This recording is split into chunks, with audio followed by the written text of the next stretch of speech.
Assalamualaikum warahmatullahi wabarakatuh. Gimana kabarnya semua? Semoga baik-baik saja ya. Jadi ada apa ini ya? Tiba-tiba sekarang Farhad ketemu Bu Elsa begitu ya. Kayaknya sih mau perpanjang kasusnya si Agus gitu ya. Biar kasus UMKM ini tidak pernah muncul begitu.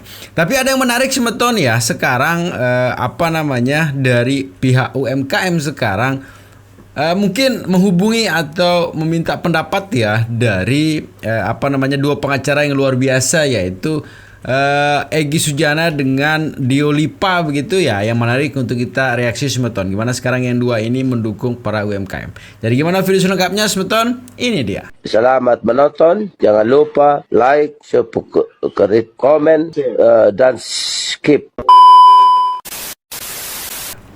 Pembela kaum lemah dari kantor hukum Parat. Ini Tapi kok Biaka nih dari senang Jogja. sama orang lemah ya. Orang lemah kok belum dikembalikan uangnya. Ini mereka adalah Nah ini. pengecara-pengecara yang melawan UMKM. UMKM liar dan ilegal. Ya, setuju kan UMKM liar dan ilegal? Ponzi kok ambil uangnya. Wah, mantap. Sedikit lagi jelasin. Dia mengejar bukan keuntungan, tapi dia mengejar hadiah. Bu, reward yang dikejar sama mereka, Bu. Dan Andi gak bisa membuktikan bahwa dia punya uang kan? Nah, kongres kita itu buce. Sebaliknya Adinda Farhad, Elsa Sarip, kita ini rekan, kita ini bersahabat, apalagi sama-sama dunia advokat. Apakah klarifikasi dari ini benar? Kalau benar, lu jangan banyak Yes. alasan. Benar. Berhadapan sama kita nanti jangan main kok. Ya. Saya teman, tapi kalau nggak bener ya nggak bisa teman lah. Karena jangankan kamu teman, kepada orang tua kita, kepada diri sendiri, harus jujur. Tuh. Maka teori saya namanya OS Jubedil. Objektif, sistematis, toleran, jujur, benar, dan adil. OS itu pemikiran ilmiahnya. Jubedil itu jiwa intelektualnya. Jadi kalau Anda intelektual, sarjana, harus berpikiran OS, objektif, sistematis, toleran, dan berjiwa intelektual dengan sikap yang jujur, benar, dan adil. Mari kita tidak boleh ribut. Apalagi kita sama-sama beragama Islam itu apa. Tapi Anda ingat, seperak aja Anda ngambil bukan hak Anda, neraka jahanam. Kapok. Apalagi Anda ikhlas. Ikhlas nggak diambil uang lu? Wah, nggak ikhlas. Ingat tuh. Karena kami orang banyak, orang susah. Ya. Lu mati sebagai syahid pun kategorinya kau punya utang. Ya. Ini uang dia, lu belum bayar, lu mati syahid pun tertunda masuk surga. Sampai utang dibayar ini. Jadi saran saya, tidak ada so jago atau apa. Adinda Farhad, Elsa Sarip, dengan segala hormat, bayarlah. Jangan bilang nggak ada uang, rumah lo kaya-kaya tuh di Menteng. Bayar pakai rumah lo. Jual. Di Kemang juga itu ada, jual. Daripada lo ujungnya masuk neraka, lo buat apa? Betul apa tidak? Betul. Setuju nggak dengan begitu? Sangat setuju. Nah, kalau Iya. setuju, ini sebagai satu konfirmasi. Ya. Elsa Sarip, Farhad Abbas, bayar. Nggak bayar, Anda penjara menanti. Nggak bayar, penjara menanti tuh ya. Karena kita tahu sendiri semeton ya, slogan yang diumbar-umbar dari pihak sana kan membela kaum lemah begitu ya. Tapi ketika ketemu sama orang yang lemah dimanfaatin tuh ya. Membela kaum lemah ketemu sama orang lemah dimanfaatin ya. Kemudian ada juga si Sugus begitu ya, orang lemah dimanfaatin tuh untuk mengorbitkan pengacara-pengacara baru ya. Kejam Anda begitu ya, pembela kaum lemah yang memanfaatkan kaum lemah ya. Kejam Anda itu. Terima kasih teman-teman media yang ada, baik infotainment maupun news.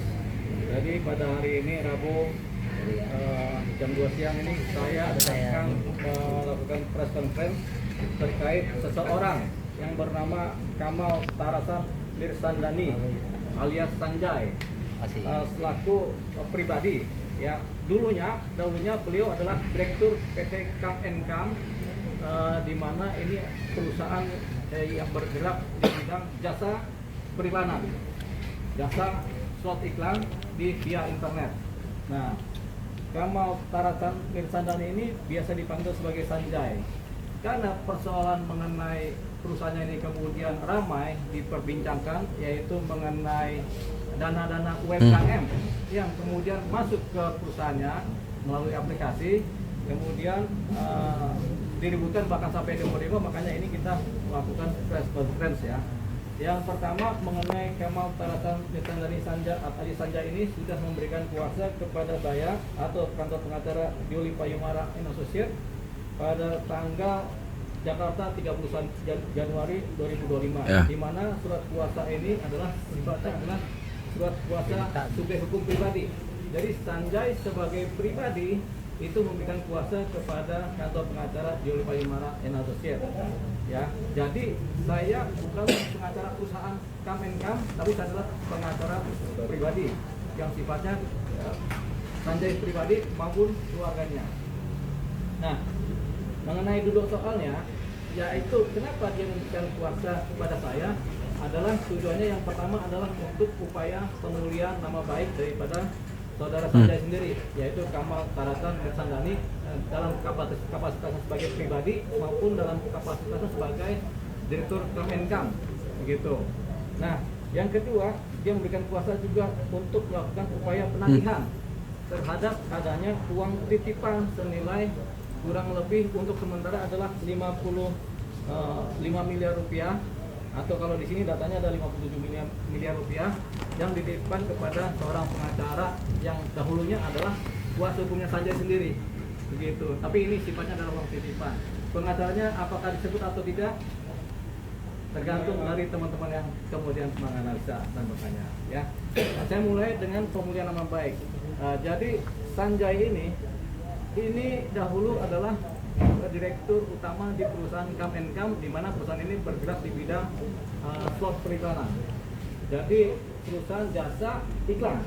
Jadi siapapun boleh mengiklankan di aplikasinya dan kemudian boleh melakukan transaksi dengan siapapun juga di dalam aplikasinya. Jadi seperti ShopeePay gitu ya, atau Tokopedia boleh melakukan transaksi di dalam. Nah, kemudian setiap yang mengiklan ini kemudian kan memberikan sejumlah uang jasa namanya, uang jasa kepada perusahaannya Sanjay ini. Nah, kemudian Sanjay ini juga memberikan bonus terhadap siapapun yang beriklan pada satu titik, mereka akan mendapatkan hadiah secara sukarela, yaitu motor, rumah, mobil, segala macam. Tapi itu bukanlah suatu uang hasil dari penggalangan atau dari keuntungan yang didapat dari slot iklan, tapi merupakan bonus atau bonus hadiah sukarela, begitu. Itu tanpa diundi, tapi memang lewat random, nanti siapa yang dapat kan begitu ya.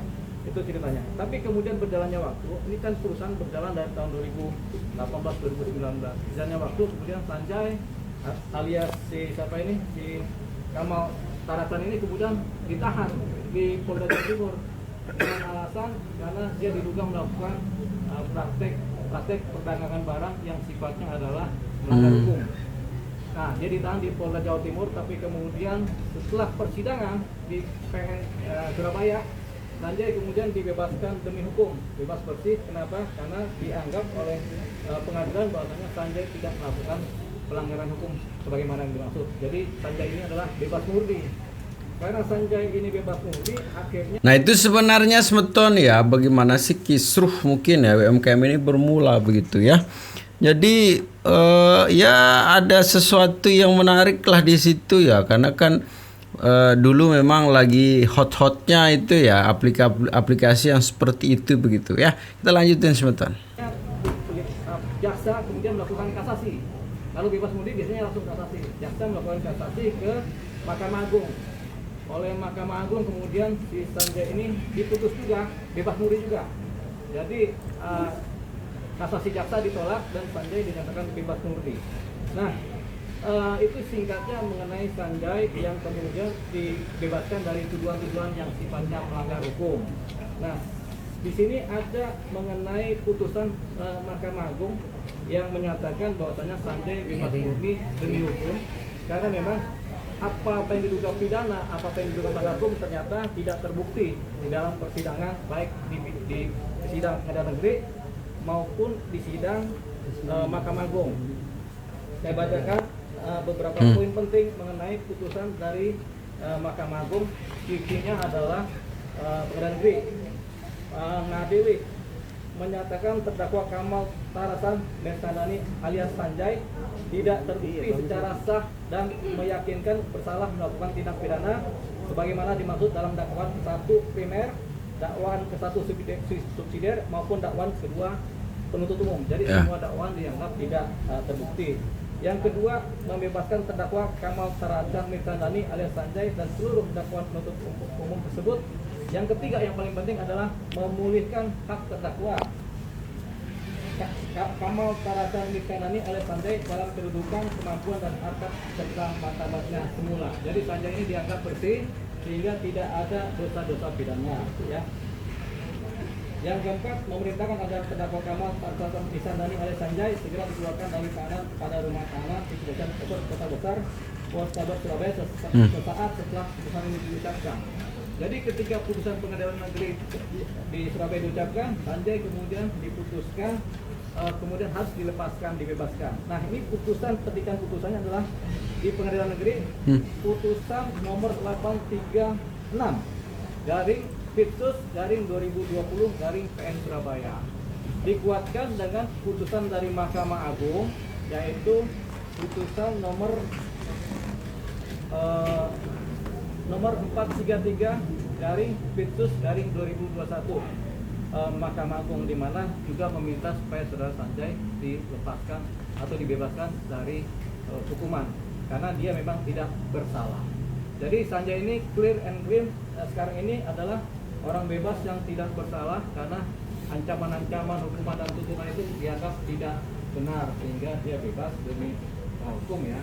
Jadi itu dia tentang Sanjay. Nah, kemudian pada hari ini saya akan sampaikan juga mengenai pemulihan nama baik Sanjay karena dia tidak bersalah di pengadilan negeri maupun pengadilan Mahkamah Agung. Akhirnya saya sampaikan bahwasanya Sanjay ini pulih harkat dan martabatnya sesuai dengan putusan, pulih juga nama baiknya sesuai dengan putusan. Jadi Sanjay ini dianggap sebagai orang yang baik-baik saja, gitu. Artinya nama baiknya tidak tercemar oleh proses kesalahan pidana.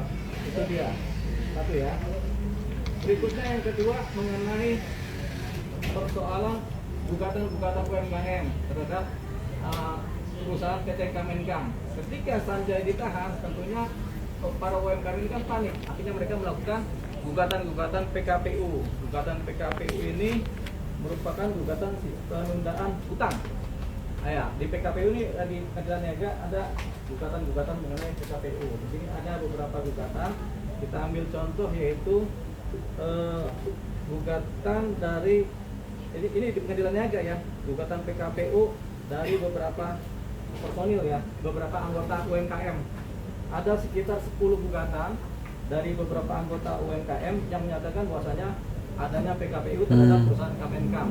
Bahwasanya ternyata semua hakim yang memutuskan perkara PKPU ini, ada 10 gugatan ini, menyatakan bahwasanya ini bukan PKPU karena Sanjay atau PT Kemenkam ini tidak berhutang kepada siapapun juga atau kepada pihak mereka, karena Sanjay ini sebenarnya yang didagangkan adalah jasa, jadi tidak ada hutang yang diterima oleh si PT Kemenkam dari mereka, sehingga ketika mereka gugat yang berupa PKPU, akhirnya gugatan mereka keseluruhannya ditolak, ya. Jadi gugatan PKPU ini ditolak, ya. Nah, jadi ada 10 gugatan, di sini ada beberapa jenis gugatan PKPU semuanya ditolak, sehingga PT Kemenkam sekali lagi tidak terjerat masalah penundaan hutang, ya, masalah peradilan niaga mengenai hutang, ya, gitu. Karena bukan persoalan hutang di sini, jadi nggak ada hutang. Jadi di sini clear lagi, makanya kemudian yang namanya UMKM ini Sanjay dan perusahaannya tidak berhutang kepada mereka. Gitu. Jadi ini kan yang heboh kemarin itu kan UMKM ini kan mengejar adanya uang-uang yang katanya di perusahaan gitu kan. Nah itu jawaban dari hakim-hakim niaga dan pengadilan niaga menyatakan tidak ada. Gitu. Sehingga lepaslah PT Kemenkum dari posisi PKPU. PKPU sendiri kepanjangan apa? Saya juga lupa nama kepanjangan bos. Nah, proses penundaan kewajiban pembayaran utang PKPU. Penundaan kewajiban pembayaran utang KPU ya. Jadi lepas dari atau tidak ada hutang sama sekali. Nah, itu yang kedua.